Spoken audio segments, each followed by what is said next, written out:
ಸರು ನನ್ನ ಜೀವನದಾಗ ನನ್ನ ಎಲ್ಲ ರೀತಿಯ ಸುಖ ಸಂಪತ್ತು ಕೀರ್ತಿ ಅಂತಸ್ತು ಮಾನ ಮರ್ಯಾದೆ ಏನೇನು ಬೇಕೋ ಎಲ್ಲ ವೈಭವನೂ ಸಿಕ್ಕಿತು.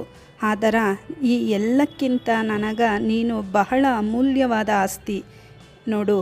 ನನ್ನ ಜೀವನಕ್ಕೆ ಅರ್ಥ ಕೊಟ್ಟಾಕಿ ನೀನು. ನಿನ್ನಂಥ ಹೆಂಡತಿ ಸಿಕ್ಕಿದ್ದು ನನ್ನ ಪುಣ್ಯದ ಫಲ. ಯಾಕಂದ್ರೆ ನೀ ನನಗೆ ಈ ಬದುಕಿನ ಸುಖದ ಸಾರಾಮೃತವನ್ನು ಕುಡಿಸಿದಿ. ಗಂಡನಿಂದ ಈ ಬಗೆಯ ಕೃತಜ್ಞತೆಯ ಸಂತೃಪ್ತಿಯ ವಿಶ್ವಾಸದ ಮಾತು ಕೇಳುವ ಅವಕಾಶ ಅದೆಷ್ಟು ಹೆಂಡರಿಗೆ ಒದಗಿ ಬಂದೀತು.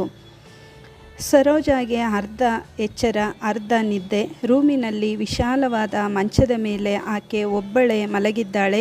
ಆಕೆಗೆ ನಿದ್ದೆ ಹತ್ತಿದೆ ಎಂದು ತೊಂದರೆ ಮಾಡಬಾರದು ಎಂದು ಉಳಿದ ಎಲ್ಲ ಹೊರಗೆ ಸೇರಿದ್ದಾರೆ. ಮೆಲುದನಿಯಲ್ಲಿ ಮಾತಾಡುತ್ತಿದ್ದಾರೆ. ಯಾರೋ ಬಂದಿದ್ದಾರೆ. ದೊಡ್ಡ ಮಗ ರಾಜ, ಅವನ ಹೆಂಡತಿ, ಕಿರಿಯವನು, ಮಗಳು ಮತ್ತು ಅಳಿಯ, ನೆರೆಮನೆಯವರು, ಬ್ಯಾಂಕಿನ ಸಹೋದ್ಯೋಗಿಗಳು, ಆತನ ಆಫೀಸಿನಲ್ಲಿ ಕೆಲಸ ಮಾಡುವವರು, ಇನ್ನೂ ಯಾರೋ ನೂರಾರು ಜನ ಸೇರಿದ್ದಾರೆ. ಆದರೆ ಗದ್ದಲ ಮಾಡದೆ ಪಿಸುಮಾತಿನಲ್ಲೇ ಎಲ್ಲ ವ್ಯವಹಾರ ನಡೆಸಿದ್ದಾರೆ.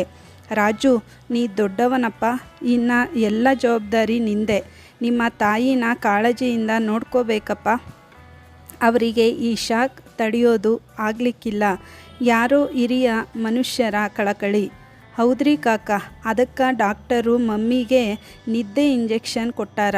ಆಕೆ ಇನ್ನೂ ಮಂಪರ್ನಾಗ ಇದ್ದಾಳ. ಕೆಳದನಿಯಲ್ಲಿ ರಾಜುನ ವಿವರಣೆ. ಎಂಥ ದೊಡ್ಡ ಮನುಷ್ಯ, ಏನು ಕತಿ, ಎಷ್ಟು ಮಂದಿಗೆ ಎಷ್ಟು ಉಪಕಾರ ಮಾಡಿದ್ರು. ಯಾರು ಏನು ಕೇಳಿದ್ರೂ ಇಲ್ಲ ಅಂದವರಲ್ಲ. ಎಷ್ಟು ಶಾಂತ ಸಮಾಧಾನದ ಸ್ವಭಾವ. ಎಂದೂ ಸಿಟ್ಟಾದವರಲ್ಲ. ಕೆಟ್ಟ ಮಾತು ಆಡಿದವರಲ್ಲ. ಒಬ್ಬರಿಗೆ ಅನ್ಯಾಯ ಮಾಡಿದವರಲ್ಲ. ಸತ್ಯ ಹರಿಶ್ಚಂದ್ರನಂಥ ಮನುಷ್ಯ ನೋಡ್ರಿ. ಇನ್ನೊಬ್ಬರಿಂದ ಆತನ ಗುಣಗಾನ. ಸರೋಜಾಗೆ ಈಗ ಪೂರ ಎಚ್ಚರಾಯಿತು. ಹೊರಗೆ ಜನ ಸೇರಿದ್ದಾರೆ. ಆತನನ್ನು ಹೊಗಳುತ್ತಿದ್ದಾರೆ. ಅನುಕಂಪ ಸೂಚಿಸುತ್ತಿದ್ದಾರೆ. ಹೌದು, ಆತ ಹೀಗಿಲ್ಲ. ನಿನ್ನೆ ರಾತ್ರಿ 10 ಗಂಟೆಗೆ ಆತ ಹೃದಯಾಘಾತವಾಗಿ ಸತ್ತು ಹೋದ. ಈಗ ಬೆಳಗಿನ 9 ದಾಟಿದೆ.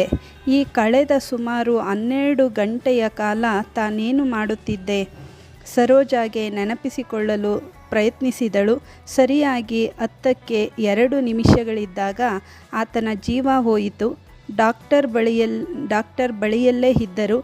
ಐ ಆಮ್ ಸಾರಿ ಮೇಡಮ್ ಅಂದರು. ಮಗ ರಾಜುವನ್ನು ಕರೆದರು. ಮಗಳು ಓಡಿ ಬಂದಳು. ಅವರೆಲ್ಲ ಅಪ್ಪನಿಗೆ ಸೀರಿಯಸ್ ಅಂತ ತಿಳಿದು ಕಳೆದ ವಾರವೇ ಬಂದಿದ್ದರು. ಹಗಲು ರಾತ್ರಿ ಅಪ್ಪನ ಸೇವೆ ಮಾಡಿದರು. ಅಪ್ಪ ಇನ್ನಿಲ್ಲ ಅಂತ ತಿಳಿದೊಡನೆ ಕರುಣಾಜನಕವಾಗಿ ಹತ್ತರು. ಇಷ್ಟೆಲ್ಲ ಆಗಿರುವಾಗ ಮಧ್ಯರಾತ್ರಿ ಸಮೀಪಿಸಿತ್ತು. ತಾನೇನು ಮಾಡುತ್ತಿದ್ದೆ? ಮಮ್ಮಿಗೆ ಶಾಕ್ ಆಗದ?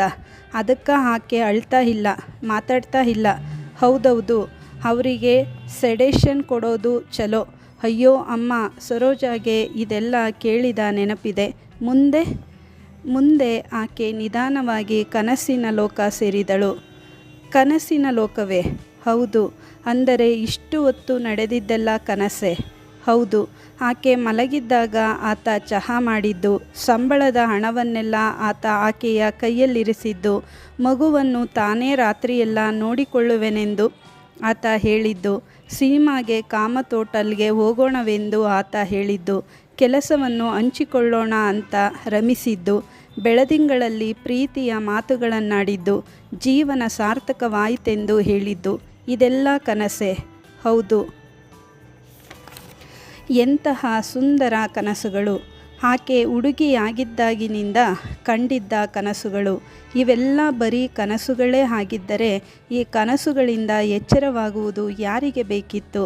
ಹಾಗಿದ್ದರೆ ತನಗೀಗ ಎಚ್ಚರವಾಗಿದೆ. ವಾಸ್ತವ ಬೇರೆ ಅಂತ ಗೊತ್ತಾಗುತ್ತಿದೆ. ಇಷ್ಟು ಹೊತ್ತು ಅದೆಷ್ಟು ಹೊತ್ತು ಕಂಡಿದ್ದು ಅನುಭವಿಸಿದ್ದು ಬರೀ ಕನಸುಗಳು. ಆತ ಸತ್ತು ಹೋಗಿದ್ದಾನೆ. ತನ್ನನ್ನು ಲಗ್ನವಾದಾತ, 3 ಮಕ್ಕಳನ್ನು ಹುಟ್ಟಿಸಿದಾತ, ಜೊತೆಗೆ 35 ವರ್ಷ ಬಾಳಿದಾತ, 35 ವರ್ಷಗಳ ಕಾಲ ತನ್ನ ಕನಸುಗಳನ್ನೆಲ್ಲ ಕನಸುಗಳಾಗಿಯೇ ಉಳಿಸಿದಾತ ಈಗ ಸತ್ತಿದ್ದಾನೆ. ಇದು ವಾಸ್ತವ. ಇದಷ್ಟೇ ವಾಸ್ತವ ಅಲ್ಲ, ವಾಸ್ತವದ ದೃಷ್ಟಿ ಕನಸುಗಳ ವ್ಯಾಪ್ತಿಗಿಂತ ಅದೆಷ್ಟೋ ಪಾಲು ಹೆಚ್ಚಿನದು, ಅದೆಷ್ಟೋ ಪಾಲು ಕಹಿಯಾದದ್ದು, ಅಸಹ್ಯವಾದದ್ದು, ಕ್ರೂರವಾದದ್ದು.